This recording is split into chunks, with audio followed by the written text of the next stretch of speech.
ഇത് സ്വാഭാവികമായിട്ട് അങ്ങ് സൂചിപ്പിച്ചതുപോലെ ക്ഷുദ്രശക്തികൾ അത് രാജ്യത്തിൻ്റെ ഉയർച്ച മാത്രമല്ല, രാജ്യം നന്നാവുന്നതിന് മാത്രമല്ല, രാജ്യത്തെ ഏതെങ്കിലും തരത്തിൽ ആഭ്യന്തര കലാപം ഉണ്ടാക്കി തമ്മിലടിപ്പിച്ച് നശിപ്പിക്കാം എന്ന് നോക്കുന്ന കൂട്ടരുടെ പിന്നിലുണ്ട്.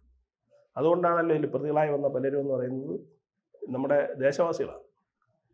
ഇന്ത്യക്കകത്ത് തന്നെയുള്ള ആളുകളാണ് ഇതിനെല്ലാം ചുക്കാൻ പിടിച്ചിരിക്കുന്നത്.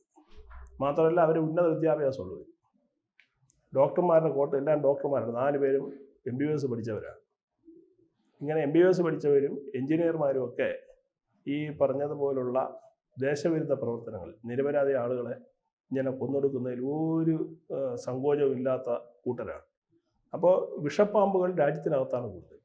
പുറമേ നിന്ന് ചിലപ്പോൾ അവർ ഓപ്പറേറ്റ് ചെയ്യുന്നുണ്ടാവാം, പക്ഷേ നമ്മുടെ ഉള്ളിൽ, നമ്മുടെ കുടുംബത്തിനുള്ളിൽ ശത്രു ഉണ്ട് എങ്കിൽ അതിനെ കണ്ടെത്താൻ നമ്മൾ വിചാരിത്ര എളുപ്പമല്ല, വളരെ ബുദ്ധിമുട്ടാണ്. അതാണ് ഈ കഴിഞ്ഞ ദിവസം ഡൽഹിയിൽ സംഭവിച്ചത്. പക്ഷേ ഇതിനകത്ത് നമുക്ക് മുൻകാലങ്ങളിലും ഉണ്ടായിട്ടുണ്ട്, ഓർക്കുന്നുണ്ട്, ഒരു കോമൺവെൽത്ത് ഗെയിംസിൻ്റെ തുടങ്ങാൻ 13 ദിവസം. കൂടുതൽ വാർത്തകളും വിശേഷങ്ങളും നിങ്ങളിലേക്ക് എത്താൻ ABC മലയാളം സബ്സ്ക്രൈബ് ചെയ്യുക, ബെൽബട്ടനും അമർത്തുക.